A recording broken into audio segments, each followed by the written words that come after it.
Ako si Rosa, 18 taong gulang, bunso sa aming magkapatid.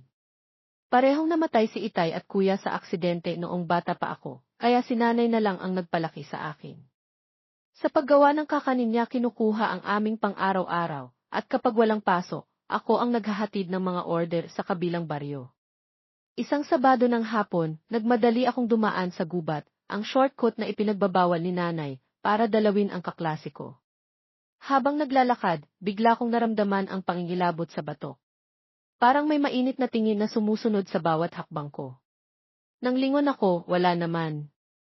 Pero ramdam ko pa rin ang presensya ng isang lalaki. Saan ka ba galing, bata ka? Sigaw ni nanay nang bigla siyang sumulpot sa harap ko, halos mabasag ang tenga ko sa pagkurot niya sa tagiliran ko. Nay, dinalaw ko lang po si Marit sa kabilang baryo. Gago ka ba?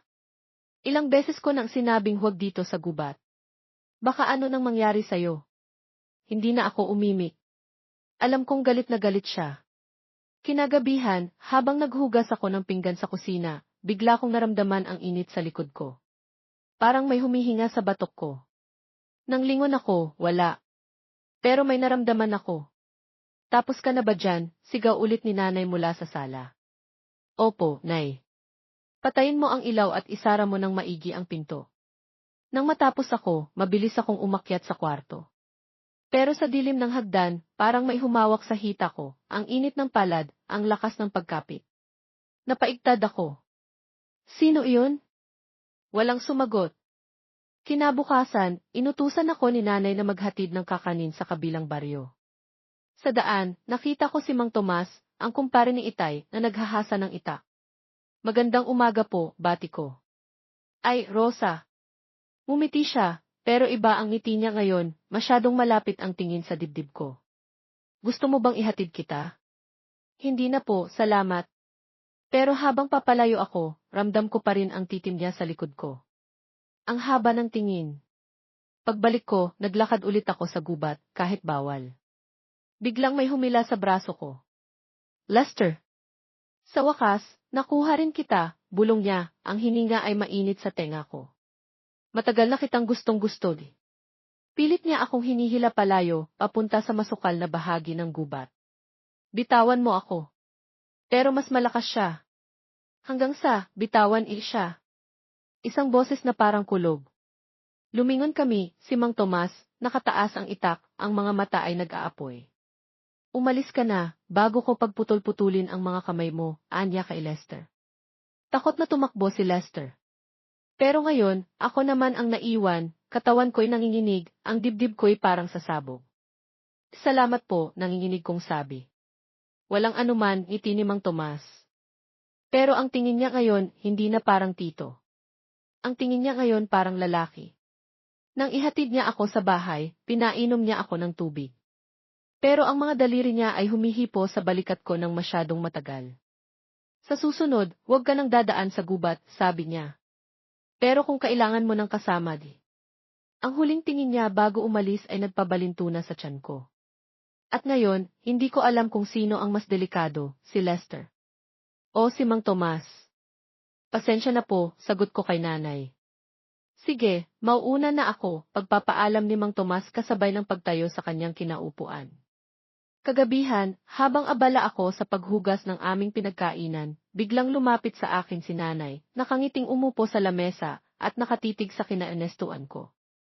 Bakit po kayo ganyang makatingin sa akin, nay? Tanong ko kay nanay na nooy patapos na sa aking ginagawa. Talagang ang dalaga ka na. Sayang nga lang at hindi na makikita ng itay mo, yung pagdadalaga mo, malungkot na tono ang boses ni nanay. Sayang nga po, nay. Sana kasama pa natin sila ngayon. Naalala ko nga noon, nag-aaway kayo ng kuya mo kasi lagi kang karga-karga ng itay mo, balik tanaw pa ni nanay. Naaalala niyo na naman ang itay at ang kuya. Ako man din po kung minsan naaalala ko sila, bata pa kasi ako noon nang mawala sila. Sayang at hindi na nila makikita yung pagdadalaga mo. Bakit po kasi ang aga nilang nawala? Ang sarap sigurong maranasan na may Ernesto at kuya, yung palaging may magtatanggol sa'yo, nang hihinayang na tanong ko. Kaya ikaw palagi kang mag-iingat, lalo na't parehas na lang tayong babae dito, anak. Iba na ang panahon ngayon, pagpapaalala ni nanay. Habang nag-uusap kami ni nanay ay may maingay kaming narinig mula sa labas, tila tunog ng natumba na lata, kaya natigilan kami ni nanay at sinilip kung anong ingay na iyon. Nang makita namin, walang tao o kahit na ano yung naroroon.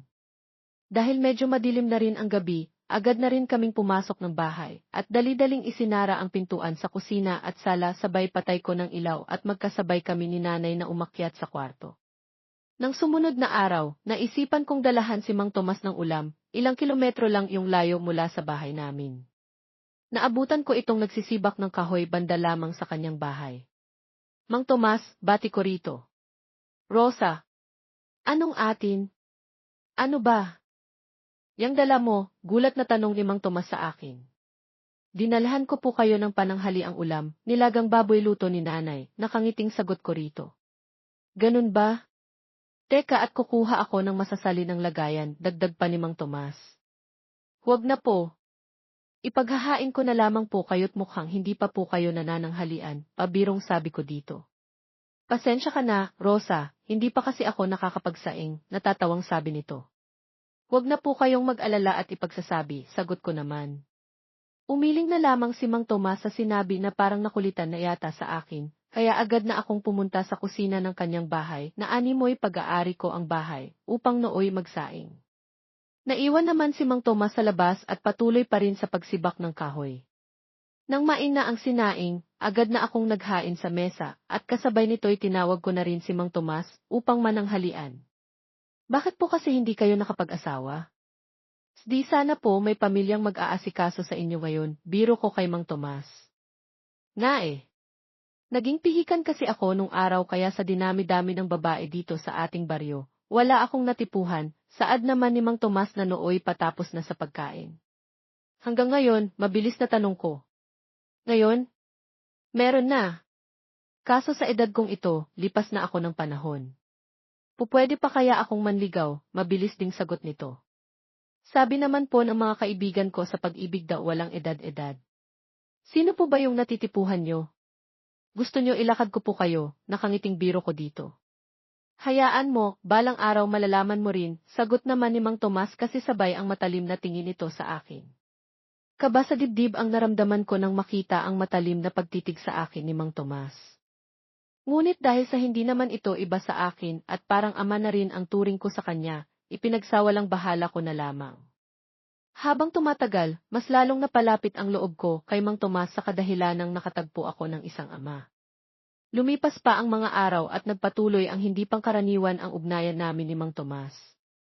Siya bilang ama sa akin at pakiramdam ko naman bilang anak niya.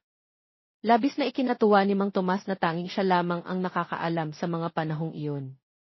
Ang pagkakalapit ng loob ko kay Mang Tomas ay hindi nalingid kay inay. Minsan pa nga, habang naglalakad ako papasok ng school, ay may lalaki na sumabay sa akin, si Mark na isa sa mga binata ng aming baryo na nooy papasok rin ng school. Rosa, pwede na ba akong manligaw sa'yo? Tanong ni Mark sa akin, bit-bit ang isang libro. Sa ngayon kasi, pag-aaral ko muna yung inuuna ko kaya wala akong panahon sa di.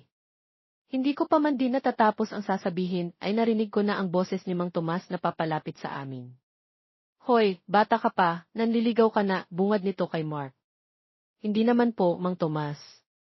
Anong hindi, inis na sagot ni Mang Tomas. CJ. Sige po at mauuna na ako, pagpapaalam ni Mark sa amin. Sa takot na baka magalit si Mang Tomas, nang makalayo na sa amin si Mark, napangiti na lang ako bigla dahil sa nakita kong takot sa mukha ni Mark. Salamat po, Mang Tomas, pasasalamat ko rito. Mabuti pa, kaya ako na maghahatid at magsusundo sa'yo para hindi ka na ginugulo ng kulokoy na yon, saad ni Mang Tomas. Mabuti pa nga po. Kaya tara na po at baka mahuli na po ako sa klase ko, nakangiting sagot ko. Nagpatuloy na kami ng paglalakad patungo sa aking paaralan habang nakaakbay ang kamay ni Mang Tomas sa aking balikat. Mula noon, palagi na akong hinahatid at sinusundo ni Mang Tomas, kaya wala ni isa ang nagtatangkang lumapit man lang sa akin sa takot na makita sila ni Mang Tomas. Anak, panatag naman ako na may palaging nagbabantay at nagsusubaybay sa'yo. Ang pinag-aalala ko lang, baka katuluyan ng layuan ka ng mga kalalakihan at hindi maging normal ang pagdadalaga mo, pag-aalalang sabi ni Belen. Bata pa naman po ako, Nay, at wala pa po sa isip ko yung magpaligaw, sagot ko naman dito. Sa pag-uusap namin ni Inay ay biglang dumating si Mang Tomas na may sunong-sunong na panggatong ng kahoy. Pinasalamatan naman ito ni Belen, bukod kasi sa may magagamit na kami sa pagluluto ng paninda ay hindi ako mahihirapan na maghanap pa nito sa kakahuyan. Habang tumatagal, nag-iba ang nakikita ni Belen sa mga kilos ni Mang Tomas. Madalas niya itong makita ng matalim ang pagtitig sa akin at minsan na may 3 beses niya itong nahuling nakatayo malapit sa aming palikuran sa tuwing ako'y naliligo, para bang maisinisilip. Mula noon, labis na ang pag-aalala sa akin ni Belen at sa pagiging malapit namin ang kumpare niya, palagi niya akong pinapaalalahanan na mag-ingat kay Mang Tomas. Subalit, bulag ako sa katotohanan dahil lang akala ko totoo yung pagmamalasakit na pinapakita niya sa akin. Unti-unti kong nakita ang tunay nitong intensyon sa akin nang makilala ko si Eric na nag-aaral at ngayon ay nakapagtapos na ng kolehiyo sa Maynila, muling nagbabalik bayan sa aming probinsya. Sa una pa lamang naming pagkikita, nagpakita na ng intensyon si Eric ng pagkagusto. Sa akin na siya ko namang ikinatuwa, ngunit hindi ito sa kanya pinahalata. Sino ba naman kasing babae yung hindi magkakagusto sa kanya? Bukod kasi sa magandang lalaki na may pinag-aralan pa at may maganda na ring trabaho, hanggang sa naulit pa ng naulit ang aming pagkikita at nagpasya na nga itong manligaw sa akin. Araw-araw niya akong dinadalaw sa aming bahay at dinadalhan ng mga mamamahaling bulaklak at tsokolate. Hindi nagtagal, sinagot ko na ito na kaming dalawa lamang ang nakakaalam. Maging kay Belen, nilihim ko ang aming pagiging magkasintahan. Sigurado ka? Hindi mo na natin ipapaalam sa Belen mo yung relasyon natin, tanong sa akin ni Eric. Ayoko lang na mag-isip siya, sagot ko naman dito. Paano kung malaman niya sa iba, nag-aalala nitong sabi. Wala namang ibang nakakaalam, paano niya malalaman, nag-aalala ding sagot ko. Baka kasi magalit siya kung sakaling malaman niya pa sa iba. Wala namang ibang nakakaalam maliban sa ating dalawa, Eric, puwera na lang kung ipapaalam mo, inis na sagot ko. Pero nagkamali ako. May isang tao pala ang lihim na nakasubaybay sa amin ni Eric, isang tao na noon pala ay may pagnanasa sa akin. Nang mabatid ni Mang Tomas ang maganda naming ugnayan ni Eric, ay abot langit ang galit nito sa akin, kaya nagawa niya sa akin ang makamundo niyang pagnanasa. Isang umaga, habang papasok na ako sa eskwela, napadaan ako hindi kalayuan sa bahay ni Mang Tomas at napansin niya ako kaya agad na tinawag. Sandali lang, Rosa, tawag nito sa akin, siya namang paglapit ko sa kanya. Magandang umaga po, Mang Tomas. Magandang umaga din, mabilis na sagot niya. Ano po bang atin, Mang Tomas, nagmamadali kong sabi. May gusto lang sana ako itanong sa'yo, seryosong sagot niya sa akin. Ano po yun, takang sagot ko naman. Halika muna sa loob sandali at baka may makarinig, yaya nito sa akin. Importante po ba yan? Baka pwedeng mamaya na lang po pag uwi ko galing school. Ba may lihim kayong relasyon ni Eric? Seryosong sabi nito sabay ang paglakad papasok ng kanyang bahay. Paano niyo po nalaman? Gulat na sagot ko nang makalakad na. Papasok ng kanyang bahay ay siya namang pagsunod ko sa takot na baka malaman ni Belen ay tinungo ko ito upang pakiusapan sana dahil panigurado na magagalit sa akin si Belen kapag nalaman niya na naglilihim ako sa kanya. Bakit naglilihim ka? Bungad ni Mang Tomas sa akin pagkapasok ng kanyang bahay. Mang Tomas, wag po muna sana makakarating kay Belen, buong pag-aalalang pakiusap ko dito. Bakit nagsinungaling ka? Bakit mo ako niloloko? Pasigaw na sabi nito na parang galit. Hindi ko po kayo niloloko, mahinahong sagot ko. Bakit nagpapaligaw ka sa iba nang hindi ko alam? Sasaktan ka lang ng mga yan, lolokohin ka lang, inis na sabi pa nito. Bakit masama ba na magpaligaw ako? Alam ko po na nagmamalasakit kayo sa akin dahil parang pangalawang ama na yung turing ko sa inyo, pero buhay ko na po ito. May karapatan akong magdesisyon para sa sarili ko, paliwanag ko rito. Hindi mo ako naiintindihan, galit na sagot nito sabay haulote buong lakas niya akong hinila papasok ng kanyang kwarto, kaya kahit magpupumiglas ako ay huli na sa higpit ng pagkakahawak nito sa aking braso. Tanging kaba ang nararamdaman ko sa galit na boses nito at takot nang madala ako nito sa kanyang kwarto at itinulak palapit sa kanyang kama. Sa lakas ng pagkakatulak, napaupo na lamang ako, sobrang takot na takot ako dahil alam kong ibang tao na ang kaharap ko, malayo sa Mang Tomas na nakilala ko. Mang Tomas, wag po, paulit-ulit kong sinasabi sabay ang pagtayo ko sa pagkakaupo nang itutok nito sa akin ang kanyang matalim na itak. Bago ka mapunta sa iba, ako dapat ang makakauna sa'yo. Inalagaan at binantayan kita, tapos sa iba ka mapupunta? Iba ang makikinabang sa'yo. Sige na, alisin mo na yan, gigil na sabi nito sa akin habang nakatutok ang itak na hawak niya sa akin. Huwag po, maawa po kayo sa akin, nagmamakaawang sagot ko habang nakabalot ang aking kamay sa aking dibdib. Kahit ano pang pagmamakaawa, yung gawin ko ihuli na, desidido talaga si Mang Tomas na gawin ang makamundo niyang pagnanasa. Hiniling nito na usang loob kong tanggalin ang mga sagabal sa akin. Sa takot ko, sinunod ko na lamang ang kanyang nais kahit palbag sa aking kalooban. Sa mga sandaling yon, alam ko na kung ano yung kahahantungan ko pagkatapos nito, magiging isa na ako sa ilang kababaihan na napagsamantalahan na walang kalaban-laban. Kung ayaw mong masaktan, gawin mo na lang lahat ng gusto ko, gigil na sabi ni Mang Tomas sa akin. Parang awa niyo na po, wag niyo naman pong gawin sa akin to, muli kong pagmamakaawa dito. Subukan mong mag-ingay o ang sumigaw at baka gusto mo sa'yo ko itaga tong bagong hasa kong itak. Dagdag pa nito habang hawak ang matalim niyang itak na kanyang inangat malapit sa katawan ko upang tuluyan ako matakot at magawa ang maitim niyang balak. Sa takot ko na baka patayin niya ako, hinayaan ko na lang itong gawin sa akin ang mga gusto niyang gawin. Hinatak at tinulak niya ako sa kanyang kama at muli hinila ang bagay na sagabal sa akin habang ako'y nakahiga at umiiyak. Nananalangin na sana may isang tao ang dumating. Marahan niyang idinikit ang kanyang pawisang balat sa aking katawan, dinampi ang kanyang labis sa magkabilang bahagi ng liig ko, at maging parte ng mukha ko, para siyang mabangis na hayop sa gubat na gutom na gutom. Mas lalo pang tumindi ang takot ko sa dibdib ng paulit-ulit niyang damhin ang bagay na iyon sa akin, napaigtad ako nang ilapat niya pa ang kanyang pawisang katawan sa akin.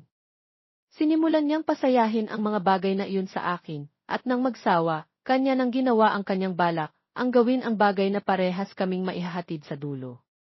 Ngunit maya-maya, naramdaman ko siyang tumigil. Dali-dali siyang nag-ayos ng sarili. Tumayo ka na dyan, saad nito sa akin, habang inaayos ang kanyang sinturon sa pagkakatali. Marahan kong inabot ang aking mga gamit habang patuloy ang pagdaloy ng aking mga luha dahil sa hirap na dinanas. Hirap akong kumilos, dahan-dahan kong inayos ang aking sarili. Sige na, mag-ayos ka na. Ayusin mo iyong sarili mo. Kung gusto mo, pumunta ka sa banyo at hugasan ang iyong katawan, utos ni Mang Tomas sa akin, ani mo'y parang walang nangyari. Opo, takot na sagot ko. Kahit hirap sa paglalakad, mabilis kong tinuwo ang banyo, sabay kong ibinuhos ang isang tabo ng tubig sa aking katawan dahil baka sakaling bumalik pa ito sa dati, kasabay ang pagkuskos sa bawat parte. Habang nagbibihis, lumapit sa akin si Mang Tomas. Nakatayo siya sa pintuan ng banyo. Wala man lang akong makitang baka sa mukha niya kahit konting pagsisisi. Pagkatapos mo dyan, umuwi ka na. Ayusin mo yung sarili mo at ito yung tatandaan mo. Subukan mong magsumbong sa nanay mo o kahit kanino, papatayin ko kayo, ikaw at ang nanay mo, gigil na bantahan nito sa akin habang nakakapit ng mahigpit sa aking braso at matalim na nakatitig sa akin. Nasasaktan po ako, ang tangi kong nasabi sa higpit ng pagkakahawak niya sa braso ko. Kahit hirap at hindi pa makapaniwala sa mga nangyari sa akin, nakuha ko pang magsalita. Sagot, galit na sabi niya. Opo, pikit matang sagot ko naman at pagkatapos niyang bitawan ang braso ko, parang isang hinagis na basura, kasabay ang mabilis na paglabas niya sa banyo. Kahit hirap sa pagkakatayo, pinilit kong ayusin ang aking sarili. Pilit kong binalik ang aking itsura sa dati na parang walang masamang nangyari sa akin. Natatakot ako na baka mapuna ako ni nanay at baka pati siya balikan ni Mang Tomas. Tulala at parang wala sa katinuan akong nakarating sa aming bahay. Hindi ko na namalayan na nakarating na pala ako sa aming bahay at hindi ko napansin si nanay na nakaupo sa mesa na nasa labas ng bahay habang abalang naghahanda sa paninda niyang kakanin. Oh, ba't napaaga yung uwi mo? Gulat na tanong niya sa akin habang abala sa paggawa ng kakanin. Sandali akong natigilan nang makita si nanay. Gustong-gusto kong umiyak sa harap niya at sabihin ang lahat ng nangyari sa akin, pero pilit kong pinigil ang aking luha sa pagpatak sa takot na baka gawin ni Mang Tomas sa amin ang kanyang banta sa akin. Medyo sumama po kasi yung pakiramdam ko kaya umuwi po muna ako, ang tangi na isagot ko sa kanya at agad nilakad ang aking mga paa. Ganun ba? Sige, magpahinga ka na muna. May gamot dyan, uminom ka, nag-aalalang sagot ni nanay, sandaling natigilan sa kanyang ginagawa at kunot noong tumitig sa akin. Opo, sige ho, mahinang sagot ko at madaling lumakad palayo, baka ako magtagal pa ako mahapon na niya pa ako. Dahan-dahan kong inihiga ang nanghihina kong katawan sa kama at paulit-ulit bumalik sa isip ko ang lahat ng nangyari. Sana isang panaginip lamang ang lahat. Mahigit 4 na buwan ko ring itinago ang mga nangyari. Madalas, wala akong ganang kumain at palagi lang akong nakakulong sa kwarto. Palagi niya rin akong nahuhuling nakatulala, kahit ang pag-aaral ko'y napabayaan ko na. Kaya sa labis na pag-aalala ni nanay, ilang beses niya akong tinatanong kung bakit parang nag-iba ang aking kinikilos. Napapadalas na yata ang pagliban mo sa klase. Hindi ka naman dating ganyan.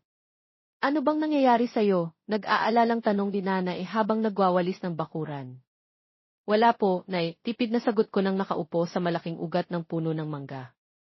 Bakit, may nangyari ba sa'yo na hindi ko alam? Tanong niya paulit. Wala naman po, nakatulalang sagot ko naman habang nakaupo sa labas ng bahay. Ano bang nangyayari sa iyong bata ka? Hindi ka pumapasok, wala kang ganang kumain, madalas nagkukulong ka lang sa kwarto. Hindi ka naman kasi ganyan, halong inis at pag-aalala ni nanay. Hindi ko na pinahaba pa yung aming usapan kaya hindi ko na lang siya sinagot sa mga tinatanong niya sa akin. Baka hindi ko mapigilan ang aking sarili at masabi ko yung lihim na mahigit 4 na buwan kong tinatago. Sa labis na pag-aalala ni nanay sa mga maling kilos ko, nagpa siya na itong dalhin ako sa hospital at ipatingin sa espesyalista. Kahit natatakot at nag-aalala, hindi ko ito nagawang tutulan. Gusto ko ring makalaya sa madilim na kahapon. Hindi pwedeng huminto yung buhay ko dahil sa takot.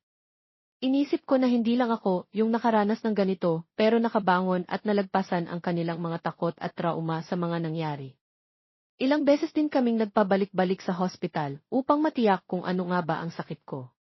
Maraming mga pagsusuri ang ginawa sa akin at nang lumabas ang resulta, nagpositibo na pinagsamantalahan ako. Dosi, ano pong sakit ng anak ko? Tanong ni nanay. Sigurado po kami na pinagsamantalahan yung anak nyo, sagot ng doktor, hawak ang isang piraso ng papel. Ano po? Anong ibig sabihin nyo? Naguguluhang tanong ni nanay, ani mo hindi makapaniwala sa narinig. Base na rin po sa mga kinikilos ng anak nyo at sa mga sugat niya, nagpapatunay lamang po yun na pinagsamantalahan siya, paglilinaw pa ng doktor. Para sa mabilisang paggaling, ipinayong ng mga doktor na ipakonsulta ako sa isang psychiatrist. Makalipas ang 1 linggo, unti-unti na akong bumalik sa dati kong sigla. Nakuha ko ring ipagtapat kay nanay ang madilim na sinapit ko sa ginawa ni Mang Tomas. Napaluhan na lang si Belen at mahigpit akong niyakap. Pagkatapos niyang marinig ang kwento ko, wala na kaming inaksaya pang oras at agad naman kaming nagtungo sa malapit na police station upang magsampa ng kaso kay Mang Tomas na mga sandaling. Yon ay walang kaalam-alam at patuloy lang sa pangaraw-araw niyang pamumuhay. Mabilis namang umaksyon ng mga kapulisan at agad dinakip si Mang Tomas sa tulong na rin ng mga resulta na hawak ko at nagpapatunay sa mga salaysay ko. Mabilis na umusad ang kaso at nahatulan ng habang buhay na pagkakakulong si Mang Tomas salamat na rin sa mga ebidensya na nakita ng mga investigador sa loob ng bahay na pinangyarihan. Para akong nabunutan ng tinik sa dibdib nang makita ko siyang nakakulong sa isang rehas na bakal. Alam mo ba ilang buwan mo rin akong pinahirapan? Sobra yung takot ko sa dulot ng ginawa mo sa akin at ngayon nakabangon na ako. Mabubulok ka sa bilangguan, galit na saad ko habang pinagmamasdan ang nakakulong na si Mang Tomas. Hindi pa ako tapos. Babalikan kita kapag nakalabas ako rito, nakangisi nitong sagot sa akin. Bagay sa'yo yan. Mabulok ka na sana dyan para wala ka ng mabiktima at hindi ka pamarisan ng iba, buong tapang kong saad sa kanya. Malaki ang pasasalamat ko kay Belen at kay Eric na kahit nalaman ang madilim kong karanasan ay tanggap pa rin nila ako. Hindi pa rin ako iniwan, kasama ko mula sa umpisa pa lang. Kahit madalas itong wala nung panahong puno ako ng takot, kahit malayo siya sa tabi ko, ramdam ko yung pag-aalala niya sa mga nangyari. Biglaan kasi yung pagbalik niya sa Maynila noon kaya hindi na rin niya nagawang makapagpaalam sa akin. Pasensya na Rosa at wala ako ng mga panahong kailangan mo ako, ay halo ang pag-aalala at pagsisisi sa tono ng pananalita nito. Hayaan mo na yon. Ang mahalaga ngayon ay tapos na at nasa maayos na akong kalagayan. Umuwi ako kasi nabalitaan ko kay nanay ang ginawa sa iyo ni Mang Tomas, pagpapaliwanag niya.